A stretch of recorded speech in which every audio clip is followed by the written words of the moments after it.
Hallelujah,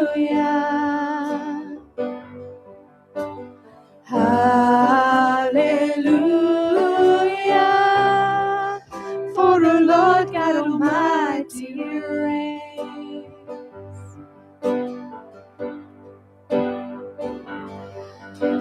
Hallelujah,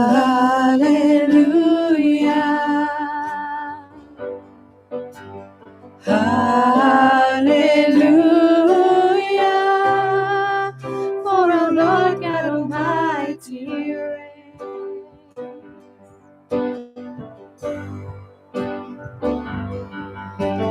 Hallelujah,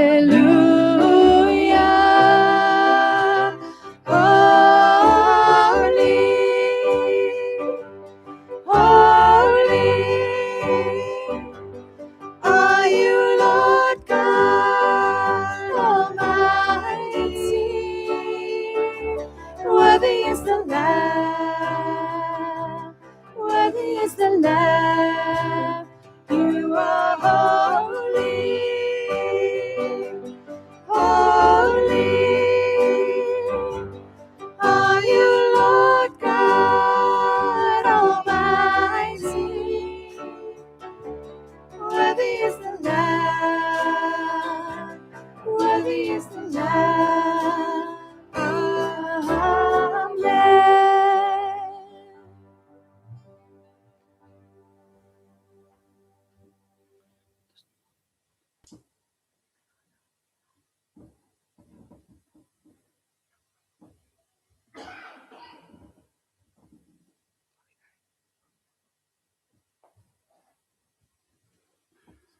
Goeiemôre almal.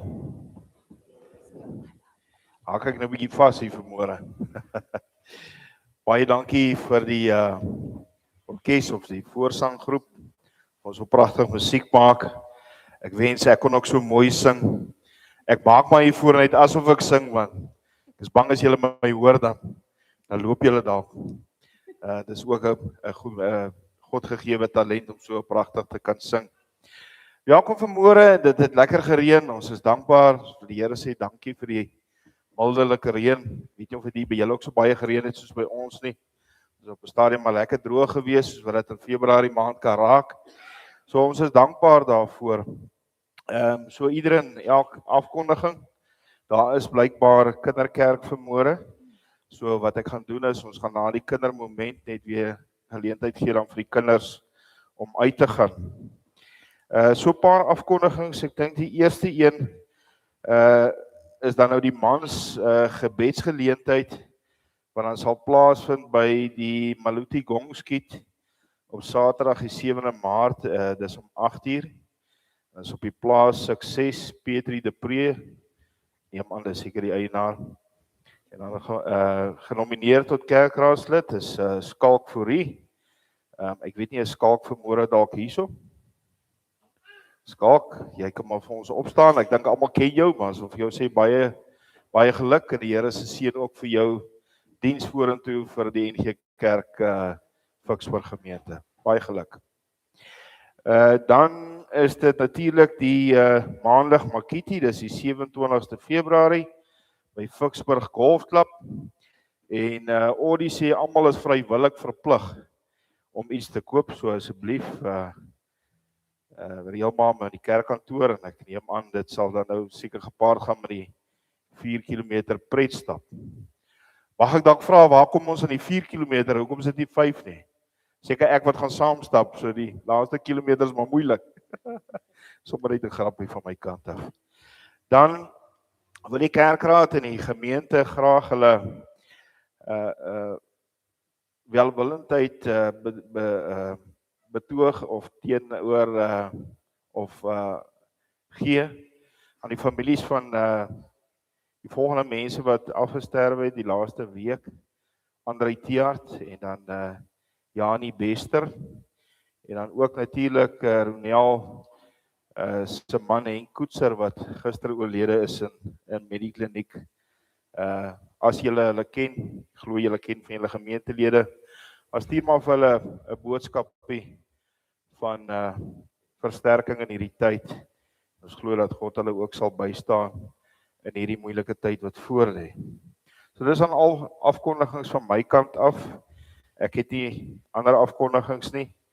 Ek het vanmôre voordat ons begin met ons erediens, dat ek Tannie Elma gevra, miskien nog net so 'n paar woorde te kom sê van ook haar bediening in Afrika. Sy's betrokke gewees as 'n sendeling in Afrika en ek dink dis belangrik dat ons as gelowiges mekaar geloofstories deel.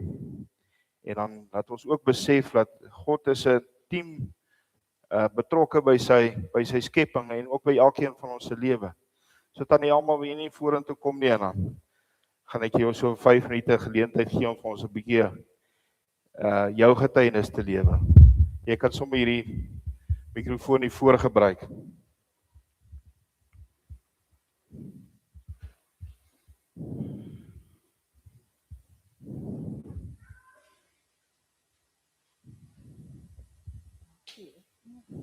Tannie moet maar hard praat.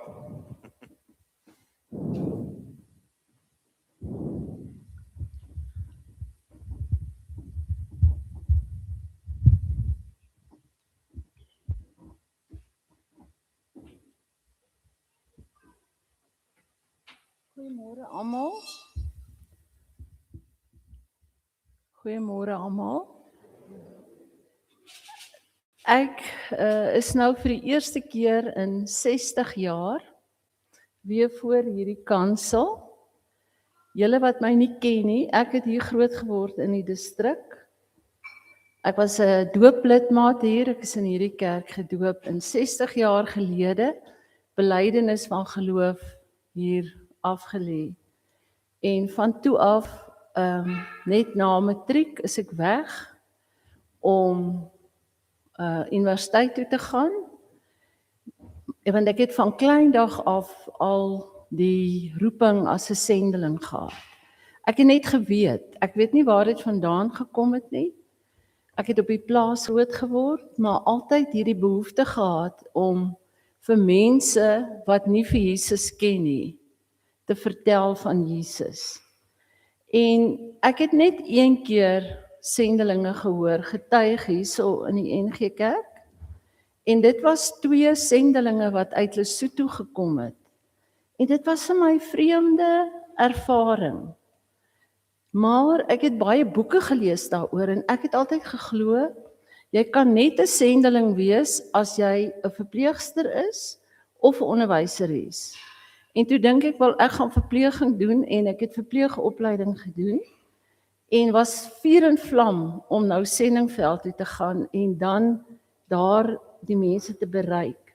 Want mens moet 'n sleutel tot mense se harte hê. Daar is nie meer so iets wat baie mense glo 'n sendeling sit onder die boom en dan preek jy vir mense. En dis nie waar nie. Die situasie het heeltemal verander. Jy moet deel word van 'n gemeenskap en jy moet iets vir hulle doen. So na die verpleging, baie wat my ken weet dat ek 'n jaar omtrent vir 10 maande in 'n ongeluk was en nie my beroep kon gebruik het nie. En toe glo ek, maar die Here wil my nie gebruik op die sendingveld nie. So toe los ek dit. En die rede hoekom ek nou vandag hier is om net vir julle te sê, die Here gebruik enige iemand. Jy weet dat jy moet gaan. Hy roep nie almal om weg te gaan nie, want party moet hier bly om te bid vir sendelinge. Maar ek het toe na die verpleging maatskaplike werk gedoen om te leer om met mense te werk. En toe ek Zambië toe is, na ek klaar geleer het ek in die bos gaan bly saam met die mense. Dat die mense jou leer ken en ek het in die kliniek gewerk. Want ek het gedink ek kan nie naaldwerk doen nie en ek kan nie kook of enige iets vir mense leer nie. Al wat ek kan doen is om mense te verpleeg en met mense te gesels. Nou daarbo in Kalungu, dis heeltemal op die grens van Tanzanië. Dit is so 50 kilometer van die Tanzaniese grens. Daardie mense wat daar bly, die Namwangas, hulle praat 'n taal, hulle leef amper soos die Boesmans in Namibië. maar hulle praat 'n taal wat nie in boeke is nie. So jy moet die taal leer, maar hulle het nie boeke nie, jy moet maar sinsnedes leer. Nou wat gebeur het toe ek daar gekom het, hulle aanbid die watergod. Hulle het 'n god wat in die water bly in eenmal 'n jaar, Oktober. Dan kom hy uit die water uit, dan is hy nou vol, dis 'n gewone mens, maar dis een van die sangomas, dan is hy nou vol allerlei see, wiere en goed, en daar's nou baie riviere en water. En hulle offer elke jaar Oktober, offer hulle 'n mens vir daai watergod. En hulle is ontsettend bygelowig, en hulle verstaan nie wat jy daar doen nie. Die groot ding is, die mense moet glo, jy's daar om regtig te help. Hulle praat van ons as Mzungus, pink mense. En pink mense kom net vir so 'n paar weke, op die langste 6 maande, en dan gaan hulle weer. En hulle het 'n idee, sendelinge kom om net uit te deel. En dit word nie meer so gedoen nie. Jy moet daar tussen die mense bly, dis nie altyd maklik nie, maar die wonderlike is, en ek kan miskien hierdie getuienis vir julle gee, is toe ek in die kliniek gewerk het, toe was daar 'n vreeslike uitbraak van malaria. Ek het mense sien doodgaan aan malaria, babietjies sien doodgaan aan malaria. Nou hierdie getuienis is my kosbaar, want dit was die eerste vrou wat ek beleef het, wat vir Jesus aangeneem het. Sy het geglo in die watergod. Hulle glo, die eerste jaar wat 'n baba leef, moet hy net moedersmelk drink. Niks ander vloeistowwe, niks water, niks nie. Dan kry die mamma nou malaria, en dan het sy nie melk nie, en dan gaan die kleintjie dood. So die mamma kom met die babietjie, en ek sê vir haar, jou kind gaan doodgaan. Jy moet hierdie water kook, en ek gee toe vir haar die resep, die kind moet water kry. Nee, sy kan nie. Toe sê ek, maar ek sê nou vir jou, jy moet dit doen, ek gaan vir jou oats haal, hulle ken nie dit nie, ek het 'n pakkie oats gehad, om dit nou flou aan te maak, maar ek help toe die vrou, ek sê vir asseblief, wil jy nie vir my luister nie, probeer dit net, want jou kind gaan in elk geval dood. En toe sê sy, ja, sy sal, maar wie het vir my gesê, ek moet hier wees, want hulle weet, ek is nie een van hierdie mense nie. Wie sê so? Ek sê, ek dien 'n God, sy naam is Jesus. Ek vra, wie is jou God? Sy sê, die watergod. Ek sê, nou my God het 'n boek geskryf, en in hierdie boek het hy gesê, ek moet mense help, en hoe ons moet lewe. En sy het my so gekyk, en sy is daar uit. Sy kom die volgende week terug, bring die babietjie, leef die kind, en hy het 'n paar gram opgetel. En dit was die eerste een, en toe kom staan sy voor my, toe sê sy vir my, ek is 'n vreemde Mzungu, maar sy wil hê ek moet vir haar vertel van Jesus. Toe sê ek, ja, ek sal, maar dan moet jy maar van jou mense bring. En dis waar dit begin het. Ons God wat ons dien, is 'n God van wonderwerke. En ek was 53 toe ek geroep is om voltydssending toe te gaan. Baie verskillende werke gedoen, ek was in verskillende lande. En ek het gedink, die Here wil nie meer vir my hê op die sendingveld nie. Maar die laaste jaar, dit was 2001, het ek aan mekaar, as ek in die kerk kom, as ek die radio aansit, of as ek lees in die Bybel, jy moet gaan, jy moet gaan, jy moet gaan. Daai skrif in Romeine wat sê, hoe sal hulle weet as niemand kom sê nie? En ek dink, ag nee, maar die Here wil nie my daar hê nie. Tot ek nou soveel skrifte gekry het, dat ek weet wat ek weet, ek moet gaan. En almal het gedink, ek is totaal van my kop af. Ek is regtig mal, mens doen nie so iets as jy 53 is nie. Maar om 'n lang storie kort te maak, ek het baie skrifte gekry, wat ek nie nou alles gaan deel nie, kan miskien net, een van dit was Jesaja 42 vers 6, ek het jou geroep. En dan Psalm 37 vers 19, want ek het gedink, want ek het groot salarisse gekry, want ek was matrone in 'n hospitaal. Hoe gaan ek sonder geld wees? En die Here het gesê, hy sal sorg. En die woorde in Psalm 37, jy sal nooit verlees staan nie. Nou ek is van 2002 op die sendingveld, nooit nodig gehad om vir enige iemand geld te vra, en my kondisie is goed, soos julle kan sien, altyd vir alles die nodige geld gehad, sonder om te vra. En die Here het voorsien in al my behoeftes, soos wat hy nou nog doen. Daar het baie goed gebeur, dis nie maklik op die sendingveld nie. Daar's moeilike dae, daar's allerlei siektes en malaria en wat ook al. Maar wat ek net wil sê, dis 'n opwindende reis. Moet dit nie mis nie. As julle kinders belangstel in sending, laat hulle gaan vir 'n uitreik, laat hulle gaan kyk. Jy's nooit te oud om dit te doen nie. En jy hoef ook nie na ander lande toe te gaan. Jy kan hier waar jy is.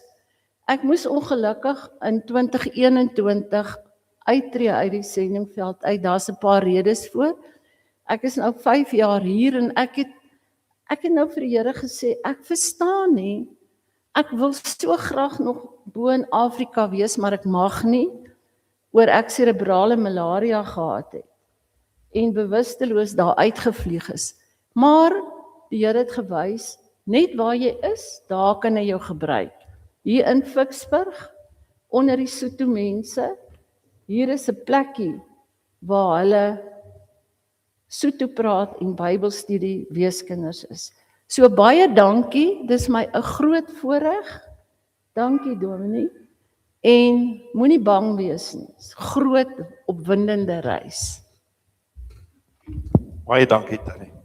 Hier is so ietsie van my kant af. Baie dankie vir Tannie se getuienis, hoor. Dankie. Kom ons klap vir haar lekker hande.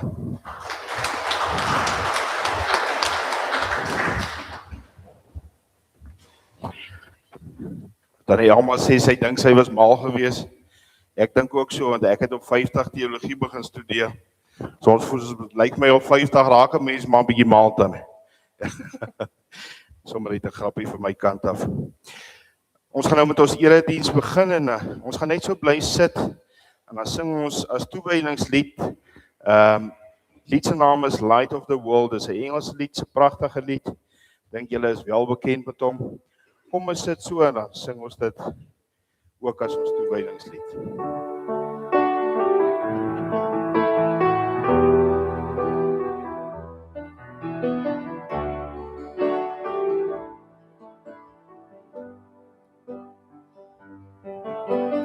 Light of the world, you stepped out into darkness. Open my eyes, let me see beauty that made this heart adore you. Hope of a life spent with you. So here I am to worship, and here I am to bow down. Here I am to say that you're my God. You're altogether lovely, altogether worthy, altogether wonderful to me. King of all days, oh so highly exalted, glorious in heaven above. Humbly you came to the earth you created, all for our sake became poor. Here I am to worship, and here I am to bow down. Here I am to say that you're my God. altogether lovely, altogether worthy, altogether wonderful to me. I'll never know how much it costs to see my sin upon that cross. I'll never know how much it costs to see my sin upon that cross. Here I am to worship, here I am to bow down, here I am to say that you're my God. You're altogether lovely, altogether worthy, altogether wonderful to me. Here I am.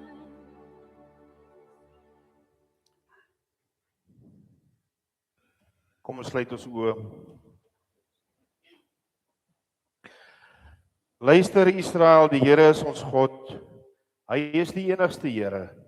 Daarom moet jy die Here jou God lief hê met hart en siel en met al jou krag. Hierdie gebooie wat ek jou vandag gee, moet in jou gedagtes bly. Jy moet dit inskerp by jou kinders en met hulle daaroor praat. As jy in jou huis is en as jy op die pad is, as jy gaan slaap en as jy opstaan. Jy moet dit as herinneringsteken vasbind aan jou hande en dit moet 'n merk op jou voorkop wees. Skryf dit op jou deurkosyne en op jou stadspoorte. Amen. Geliefdes gemeente van Jesus Christus hier in NG Kerk Ficksburg, God Drie-enig kom groet elkeen van julle vanmôre met hierdie woorde: genade en vrede vir julle van God ons Vader en van Jesus Christus ons Here. Kom ons staan en dan sing ons heerlik saam 'n lofprysingslied. Here Jesus, U skyn oor almal. Kom ons staan en dan sing ons dit heerlik saam.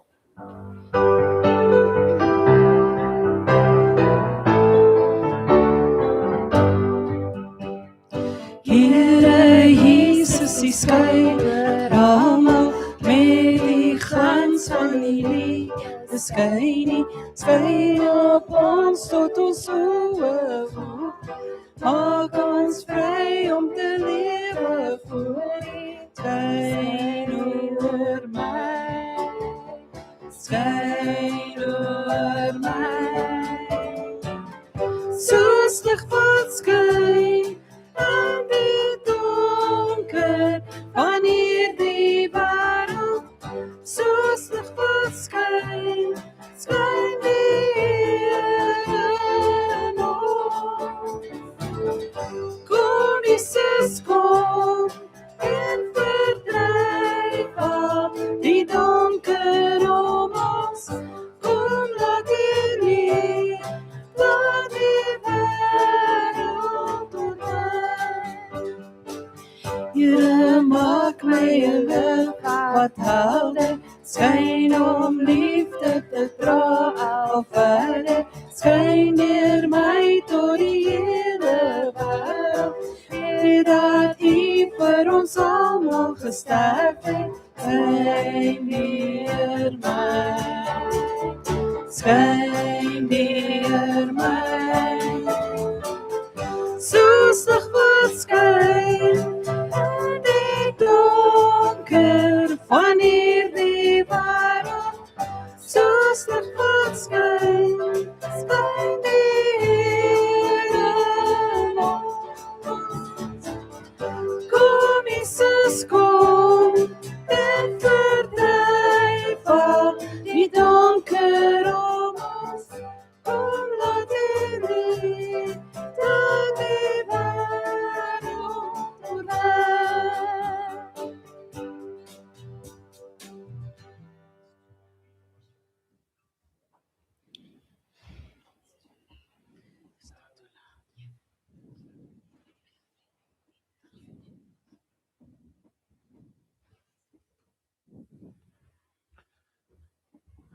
Waar is al my chomme van verlede week? Is hulle hier? Waar is al die kinders? Kom gou hier na vore toe.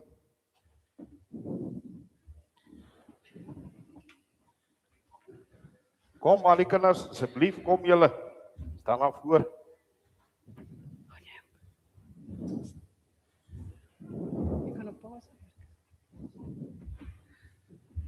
Kom julle moet hier voor my staan, anders dan gooi die mense my met goed, jong. Hoe gaan dit met julle? Goed, kom, hier is nog hier. Kom sussie. Is dit jou sussie? Wat is haar naam? Annabel. Oeg, dis 'n mooi naam, nee. En wat sê julle? Het julle nou vir my uitvind wat sê die manne hier by OVK? Wat sê julle? Verkoop hulle nie voordele, verkoop Toyota. Lyk my hulle slim. Ek speel sommer. So wat het ek nou verlede week vir julle gevra, kan julle nog onthou? Daar's 2 vrae, hè? Julle nie onthou nie. Waar is die paas of die oupas en die oumas? Moet hulle onthou? Moet ons hulle vra? Alright, so die laaste vraag of die stelling wat ek gemaak het dat hulle 200 liter olie saam met 'n Ford verkoop, dis nie waar. Dis eintlik maar net 'n grappie wat ek met die Ford ouens maak. Alright, eintlik is Ford 'n baie goeie bakkie, nee. Nee, hierdie man sê nee. Alright, so miskien moet ons vir hom luister. Die ander vraag wat ek vir julle gesê het, in die Bybel staan daar, nee. Nou wie kan mooi lees? Kan jy mooi lees? In die Bybel staan daar Deuteronomium, God straf kinders tot in die 3de en 4de geslag van die ouers wat hom haat. Ek dink julle God sal iemand straf vir sy pa se sondes. Dink julle so? Dink jy so? Dan sal dit mos nie regverdig wees nie, nee. So eintlik wat die gedeelte sê is dat dit kom eintlik uit daai tyd uit toe God die volk uit Egipte het laat gelei het deur Moses, nê. En hulle vaders was ongehoorsaam gewees aan die Here. En dan sê hy hierdie ongehoorsaamheid van die vaders is 'n probleem want dit dra oor in geslagte. Nê. So as ons kyk wat ons ouers doen en ons maak dieselfde foute en ons is ongehoorsaam aan God, dan dra daai sondes oor en oor en oor. Nie omdat God ons straf vir wat ons ouers doen nie, maar dit wat ons doen. So ons ouers en ons oupas en ons oumas moet baie versigtig wees wat hulle vir ons leer. Want as ons verkeerd leer, nê, dan word ons ook gestraf, want God is regverdig, hy moet sonde straf. Alright, so ek wil hê jy moet vir my hierdie stukkie lees, hier uit die Bybel uit, maar jy moet hard lees, hoor, baie hard, dat ek nou eers kyk, waar het ek dit geskryf? Onderstreep vir jou, kyk, lees vir ons daar lekker hard, jy moet hard lees, hoor, dat die mense kan hoor wat sê, daar van vers 20 af.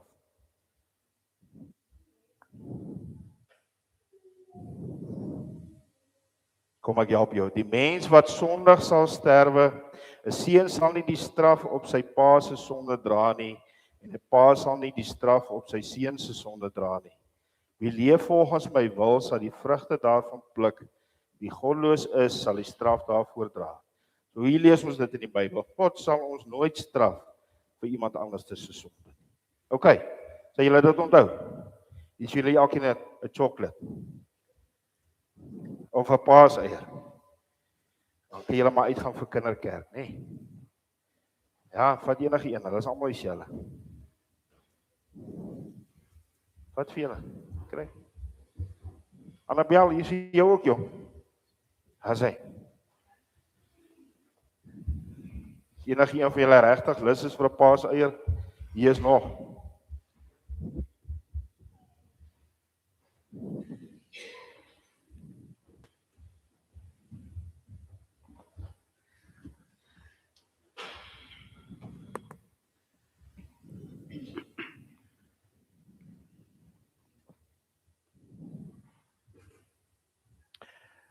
Toe die Fariseërs hoor dat Jesus die Sadduseërs die mond gesnoer het hulle bymekaar gekom en een van hulle, 'n wetsgeleerde, het hom met 'n vraag probeer vastrek. Meneer vra hy, wat is die grootste gebod in die wet? Jesus antwoord hom, jy moet die Here jou God lief hê met jou hele hart en met jou hele siel en met jou hele verstand. Dit is die grootste en die eerste gebod. En die tweede wat hiermee gelyk staan is, jy moet jou naaste lief hê soos jouself. En hierdie 2 gebooie is die hele wet en die profete saamgevat. Geliefdes, ek wil vra dat ons sing dit as 'n skuldbelydenis. Kom en reinig my, o Heer. Kom ons sit so en dan sing ons dit.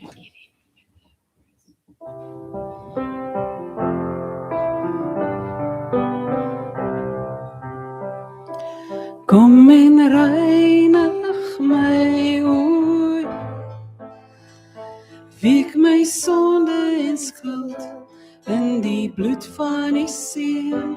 Ek staan skuldig voor U, Heer, die verlore seun.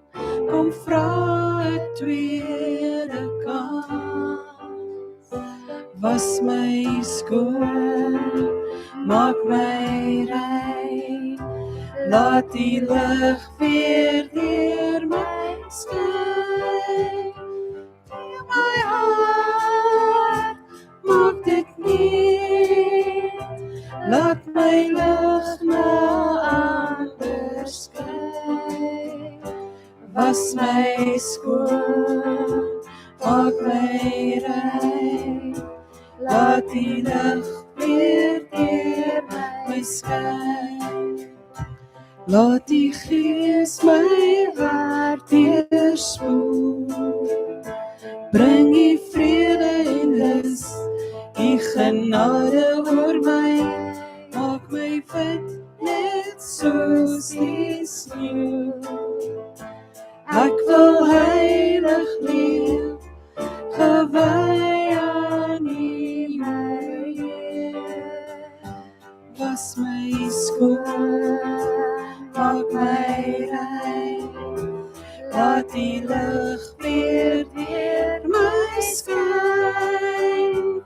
Neem my hart, maak dit nuut, laat my lig na ander skyn. Was my skuld, maak my rein, laat die lig weer deur my skyn. Elkeen van u wat opreg sy sonde voor die Here bely het, sê Psalm, Here sal jou sonde so ver soos die ooste van die weste verwyder, en hy sal dit nie meer onthou nie.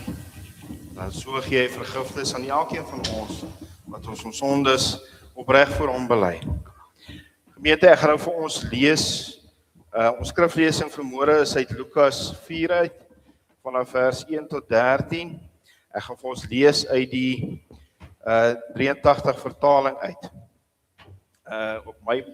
In my Bybel is dit op bladsy 1033. Bladsy 1033. Kan julle my almal hoor? Nee, ekskuus tog. Waar praat ek dalk nou? So voordat ons uit die woord van die Here uitlees, kom ons buig eers hoofde in gebed. Here, stuur U Gees om ons te lei ook nou hier in die woord, sodat elkeen van ons ook verstaan wat U vanmôre vir ons wil sê. Here, ons wil dankie sê dat ons 'n Bybel het om uit te lees, Here. En dat ons hier in 'n gemeente kan sit, na U woord te kan luister, Here, sonder om bekommerd te wees oor wie ons gaan vervolg. Here, stuur nou ook die Gees om ons te versterk en die woord vir ons oop te breek. Geseënd is elkeen wat volgens die woord leef en daarin lewe. Ons vra dit in die naam van ons Verlosser Jesus Christus. Amen. Ek lees vir ons die opskrif van die teksvers is die versoeking van Jesus of van die perikoop. Natuurlik is daar ander twee getuienis ook daarvan opgeteken in Matteus en in Markus. Ek lees ons vanaf vers 1. Jesus het vol van die Heilige Gees van die Jordaan af teruggekom en deur die Gees is hy na die woestyn toe gelei, waar hy 40 dae lank deur die duiwel versoek is Die hele tyd het hy niks geëet nie, sodat hy aan die einde daarvan honger was. Die duiwel sê toe vir hom, as u die seun van God is, sê vir hierdie klip, dit moet brood word. Maar Jesus antwoord hom, daar is geskrywe, 'n mens leef nie net van brood nie. Daarna bring die duiwel hom op die hoogte en wys hom in 'n oogwink al die koninkryke van die wêreld. Toe sê die duiwel vir hom, aan u sal ek hierdie mag en majesteit gee, want dit is aan my oorgegee en ek gee dit aan wie ek wil. Dit sal alles aan u behoort as u maar net voor my buig en my aanbid. Daarop antwoord Jesus, daar staan geskrywe, die Here jou God moet jou aanbid en hom alleen dien. Hierna neem die duiwel hom na Jerusalem toe en laat hom op die hoogtepunt van die tempel staan en sê, as u die seun van God is, spring hier af. Daar staan mos geskrywe, hy sal sy engele opdrag gee om jou te beskerm en ook op hulle hande sal hulle jou dra, sodat jy nie jou voet teen 'n klip sal stamp nie. Maar Jesus antwoord hom, daar is gesê, jy mag die Here jou God nie op die proef stel nie. Nadat die duiwel met al die versoekings klaar was, het hy Jesus 'n tyd lank met rus gelaat. Ons lees tot sover. Nou gemeente, ons het die afgelope Woensdag, het ons as Woensdag gevier. Nou van die wat miskien dalk nie meer kan onthou wat as Woensdag beteken nie. Dit is 'n herdenking en ons begin dan die lydenstyd van Christus voor sy kruisiging. Dit is ongeveer 40 dae dan nou wat verloop vanaf Woensdag af tot en met die opstanding Sondag en dan met die kruisiging op die Vrydag. En die gebruik was dat die vroeë Christene van daai tyd, ek weet nie of dit nog 'n gebruik is nie, dit kan miskien dalk wees, die palmtakblare wat die vorige jaar gebruik is om die fees te vier van Christus se intog in Jerusalem af, het hulle dan nou verbrand in die as daarvan, het hulle gestoor en dan net op die as Woensdag het die priester dan al die gemeentelede bymekaar geroep en het hulle dan met as 'n kruis op hulle voorkoppe gemaak. Hulle sou dan ook op daai dag eenvoudige klere gedra het soos gooiingsakke en dit was dan ter herinnering van Christus se lydingstyd. En die kruis is natuurlik 'n teken op die voorkop dat elkeen van ons aan hom behoort en laat hy vir ons elkeen gesterf het. Dis dan die betekenis van as Woensdag. Dit was ook 'n gebruik gewees in daai tyd. Ons het dit in ons huis probeer. Ek weet nie hoe volhou my dogter en my vrou daarmee nie, maar laat ou iets opgee wat vir jou 'n gewoonte is. En in hierdie 40 dae dit dan ook prys gee om te sê ons vereenselwig ons dan ook met Christus se lydingstyd. Ek het op 'n stadium gedink om die wifi uit te trek, maar ek was bang vir oorlog 3 en 4, so ek het maar liewer dit aan hulle elkeen oorgelaat om dan nou self iets prys te gee. So dis 'n bietjie agtergrond oor as Woensdag. Natuurlik speel hierdie gebeure homself, speel dit hom af net nadat Christus gedoop is in die Jordaanrivier. En u sal onthou, ons het verlede week ook daaroor gepraat, dat die stem van God die Vader uit die hemel uit oopgegaan, en die stem van die Vader het Jesus Christus dan as sy seun, sy uitverkore seun, aangekondig en hom dan ook geseën en gevul met die Heilige Gees. Dis dieselfde gebeure as wat ons dan ook op die berg van verheerliking dan ook daarvan gelees het verlede Sondag. Ek weet nie of jy kan onthou nie, die opdrag of wat die Vader ook aan die 3, Jakobus, Johannes en Petrus gegee het of gesê het, hierdie is my seun, luister na hom. So ons gaan nou weer 'n bietjie vandag weer net kyk na wat gebeur het met Christus se versoeking. Soos Christus is daar oomblikke in ons lewe wat ons voel dat alles is helder, waar jy seker is van jou roeping en doel in hierdie lewe. En so ook was dit dan met Christus se bevestiging vir sy bediening, sy aardse bediening met sy doop in die Jordaanrivier. Die hemel het oopgegaan en die Gees het neergedaal en die Vader se stem in die moment onderbreek en sê, U is my geliefde seun en U het ek 'n welbehae. Die ewige lig betree die duisternis. Die Gees lei hom nie na 'n skare in afwagting wat hom gaan toejuig of wat na 'n triomfantelike intog in Jerusalem sal wees nie. Nee, die Gees lei hom die woestyn in. Nou woestyne in die ou antieke mitologie was 'n plek van verlatenheid waar bose geeste rondgedwaal het. Lukas sê uitdruklik in sy evangelie, Jesus vol van die Heilige Gees het van die Jordaan af teruggekeer en is deur die Gees die woestyn ingelei om versoek te word. Nou die woord versoek in Grieks het twee betekenisse. Die een betekenis is om versoek te word tot sonde, die ander betekenis is om getoets te word. Die lig wat doelbewus die donkerte binne gelei word om hom te versoek en om voor te berei vir sy aardse bediening, maar ook om sy gehoorsaamheid aan die Vader te toets in sy mensheid. Christus was waarlik mens en waarlik God. Jy sien die Vader het die plan bedink van alle eeue af, van alle ewigheid af. Die Seun moet dit kom uitvoer en die Heilige Gees sit die plan voort van heiligmaking en vernuwing en bring dit tot volëinding. En dit is hoe die verlossingsekonomie van die drie-eenheid werk, altyd in oorleg en in eenheid.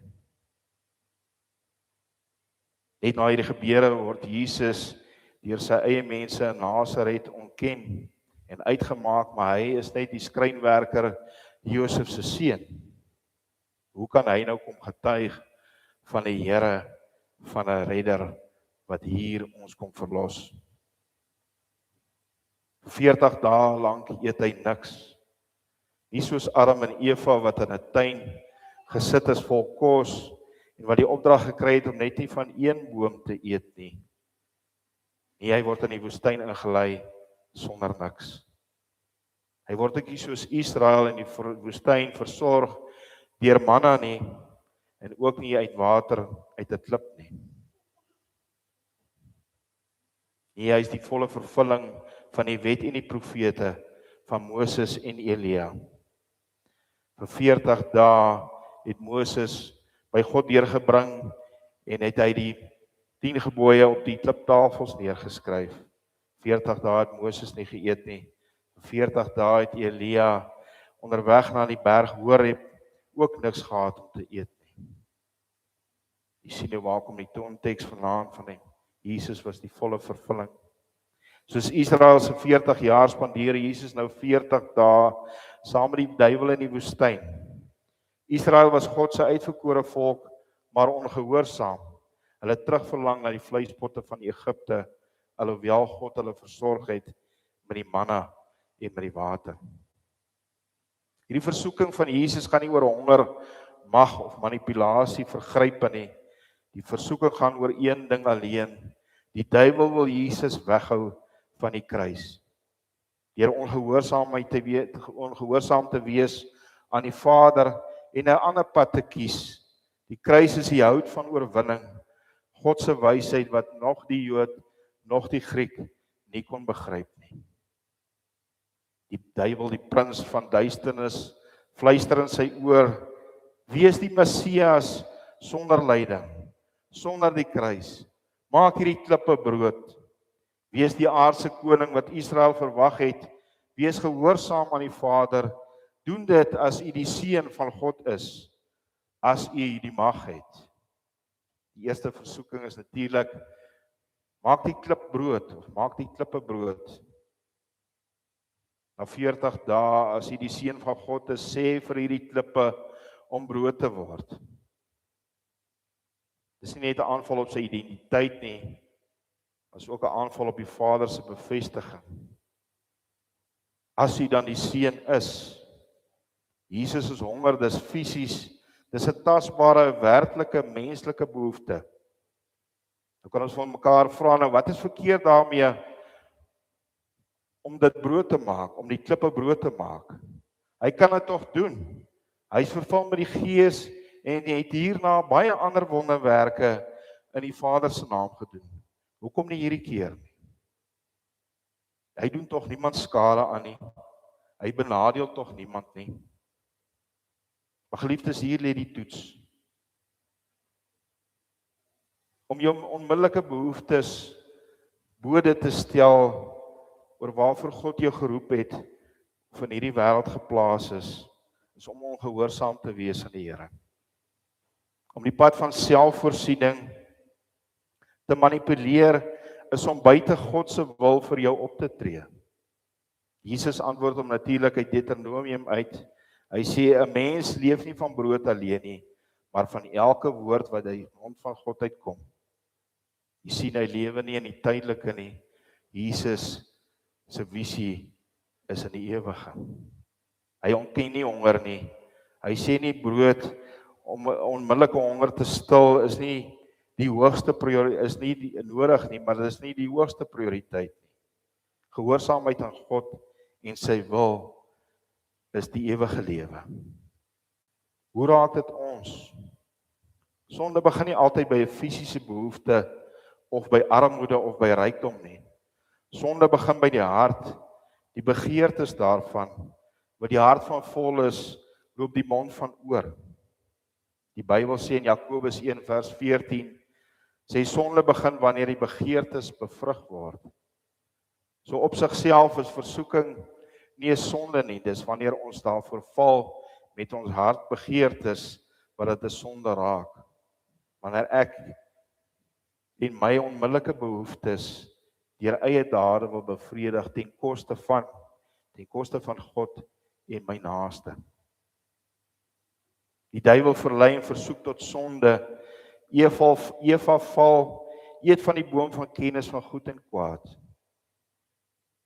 God laat Job toets deur die duiwel. Die duiwel kom by God aan en sê, ek was op die aarde rondgeloop. Daar's 'n man met die naam van Job. Hy kry nie deur sy kraal gebreek nie, hy kom net nie tot hom in nie. Die Here sê vir hom ja, of God sê vir hom, Job is my getroue dienaar. Die duiwel sê vir hom, maar weet jy wat, as ek al hierdie goed van hom al wegvat, gaan hy nie meer getrou wees aan jou.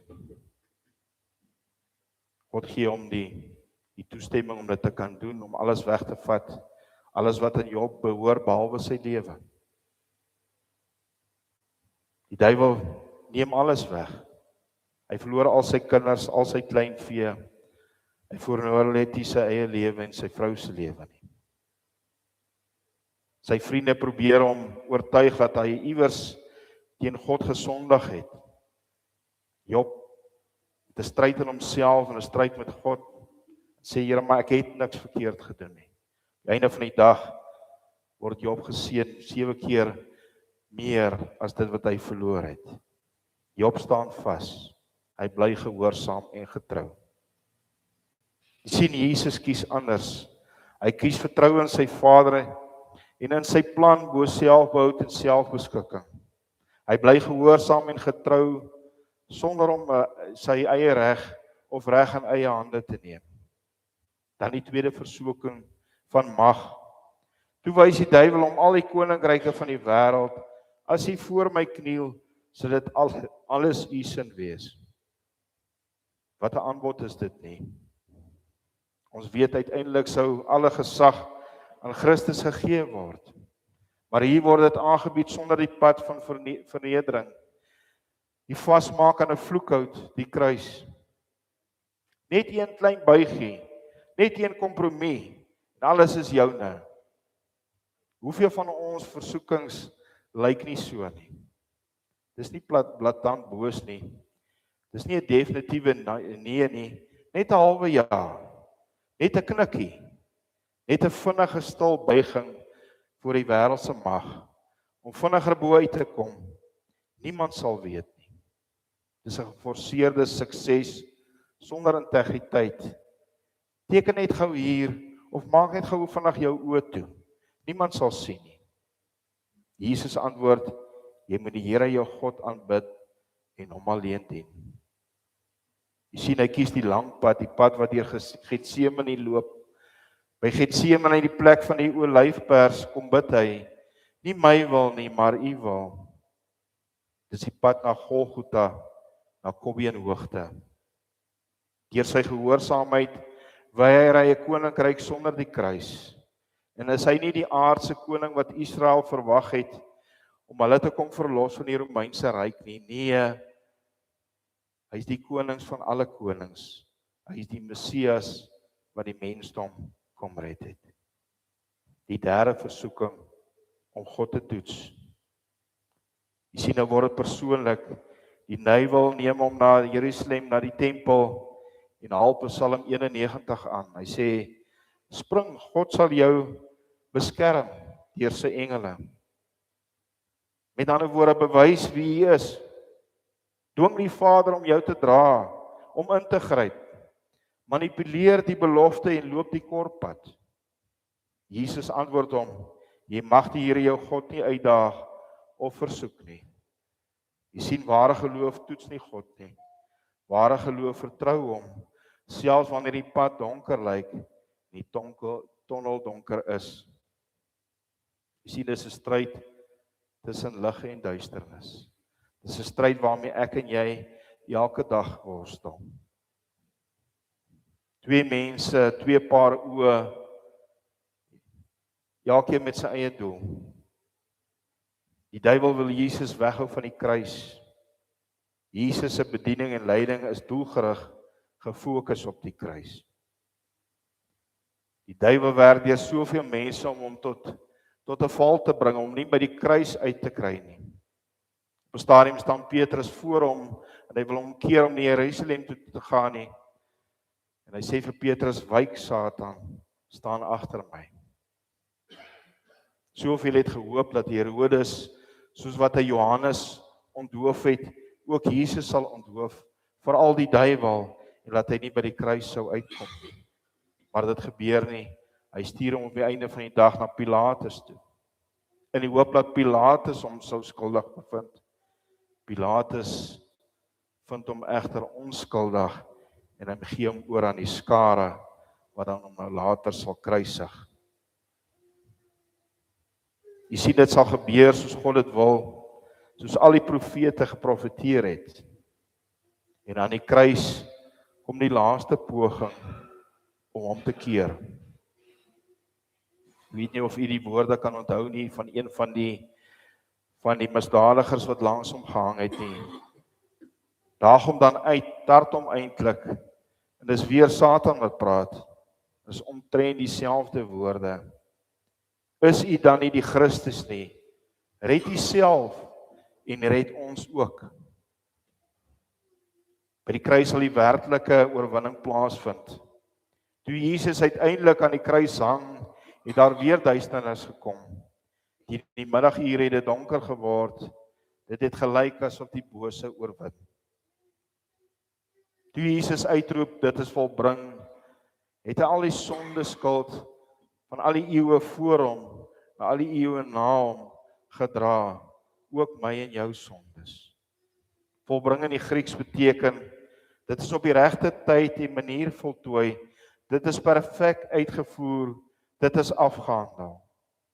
Hy het die ongehoorsaamheid van Adam herstel, hy het Israel se mislukking gedra, hy het my en jou skuld op hom geneem, en met sy bloed en sy lewe die volle prys betaal.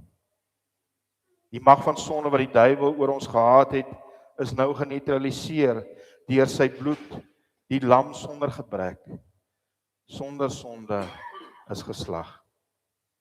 En op die derde dag, na die kruisiging kon die duisternis, die dood, nie meer die lig in die graf hou nie.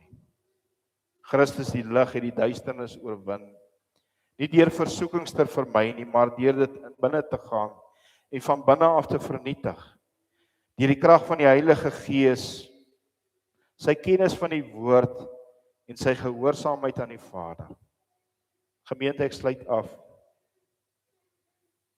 Geliefdes, versoekings en toetsings kom elke dag. En wanneer ons harte gerig is op die wêreld wat in stryd staan met God se woord, rig dit ons wyses van leef en elke dag gaan ons dieper en dieper die donker in. Magsvergrype om klippe brood te maak, bied 'n tydelike oplossing. Jy is mos die baas, is jy dan nie? Maar dit vernietig naaste liefde en gehoorsaamheid aan God se wil. Ek sê weer, sy woorde in Getsemane was gewees, nie my wil nie, maar u wil. Om nee te sê vir gemanipuleerde wêreldse koninkryke, wanneer almal ja sê, wys integriteit en gehoorsaamheid aan God en betoon naaste liefde. Toe hy die 5000 gevoed het, wou almal hom koning maak, hy het egter gevlug. Om in God se naam onverantwoordelike dinge te doen is om jou hand te oorspeel. Hy sy laaste asem uitblaas aan die kruis te sê, Vader, in u hande gee ek my gees oor.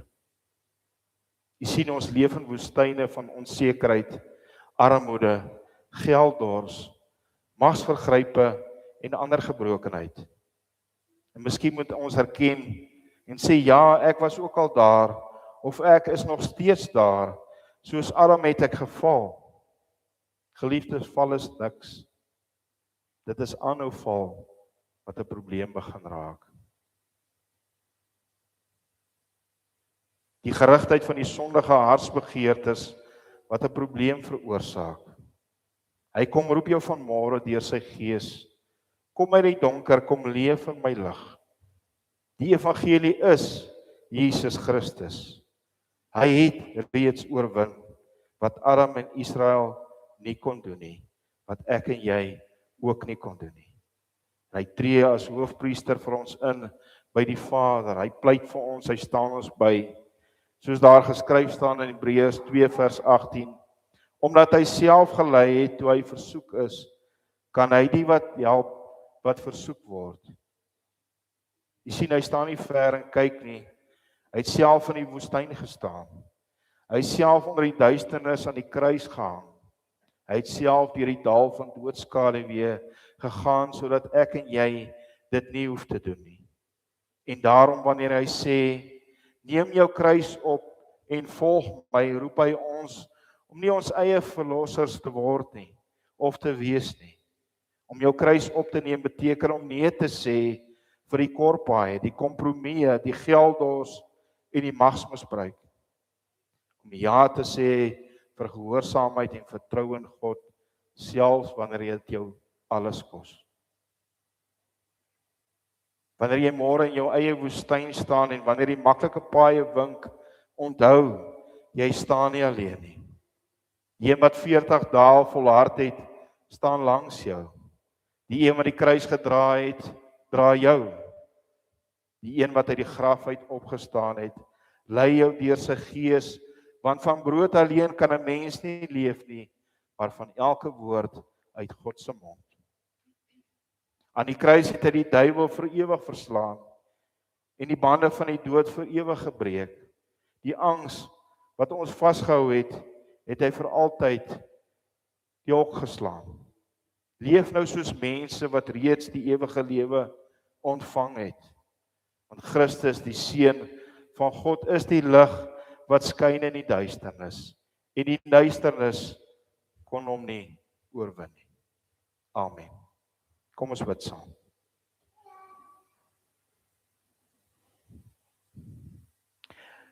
Dankie Here dat U in ons plek kom staan het.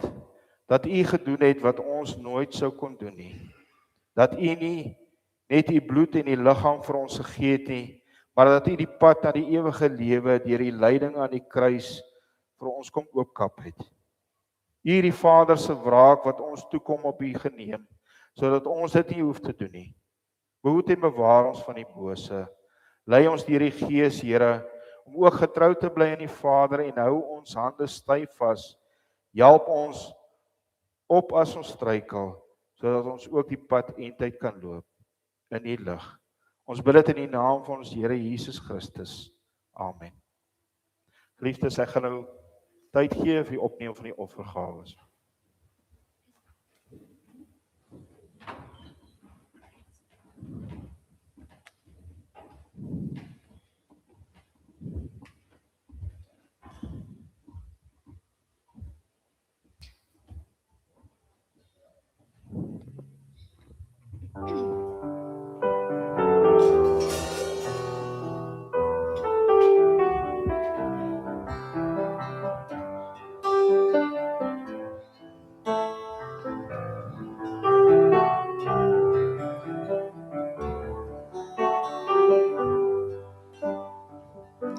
Above all powers, above all kings, above all nature and all created things, above all wisdom and all the ways of man. You were here before the world began. Above all kingdoms, above all thrones, above all wonders the world has ever known, above all wealth and treasures of the earth. There's no way to measure what you're worth. Crucified, lay behind a stone, you lived to die, rejected and alone like a rose, trampled on the ground. You took the fall and thought of me above all. Crucified, lay behind a stone, you lived to die, rejected and alone like a rose, trampled on the ground. You took the fall and thought of me above all. Ons kan nou staan en dan sluit ons af met ons slotsang en ons slotlied en daarna kan jy bly staan vir die ontvang van die uitsending. Kom ons staan en dan sing ons heerlik saam. Helder skyn u lig vir die nasies.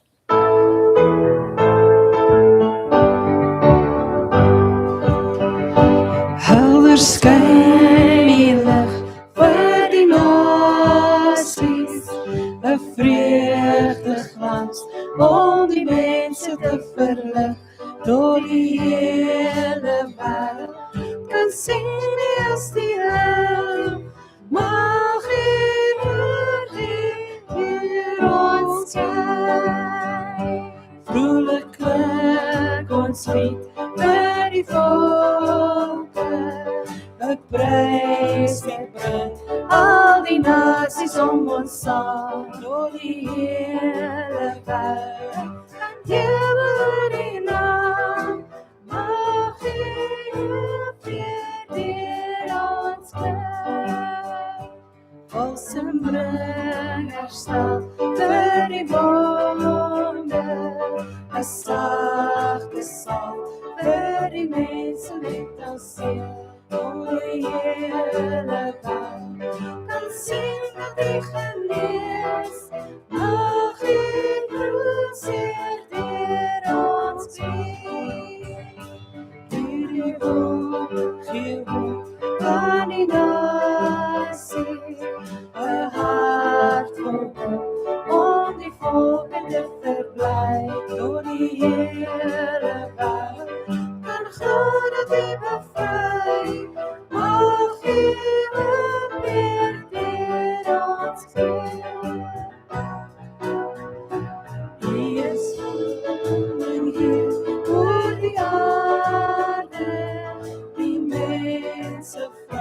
Draai kom uit de Heer, door die heerlijkheid. Roep dan juich naar eeuwig Heer, dat die rijk weer in ons komt. Dat die rijk weer in ons komt. Dat die rijk weer in ons komt.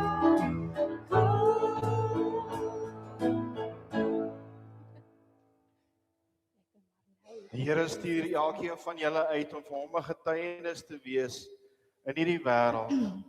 Wees lig in duisternis en laat sy lig ook deur julle skyn. Ontvang nou die Here se seën en gaan in vrede. Die Here gaan voor julle uit om julle paaie gelyk te maak. Die Here is agter julle om die aanslae van die bose af te weer. Die Here is langs julle en hou julle hande vas. Die Here is bo julle om julle te seën. Die Here is hand van die Here is onder julle om julle op te help as julle struikel. Die Gees van die Here is binne in julle om julle te lei en te versterk. Jesus Christus is vir julle en hy pleit by God die Vader vir julle. God drie enig is by julle van nou af tot in ewigheid.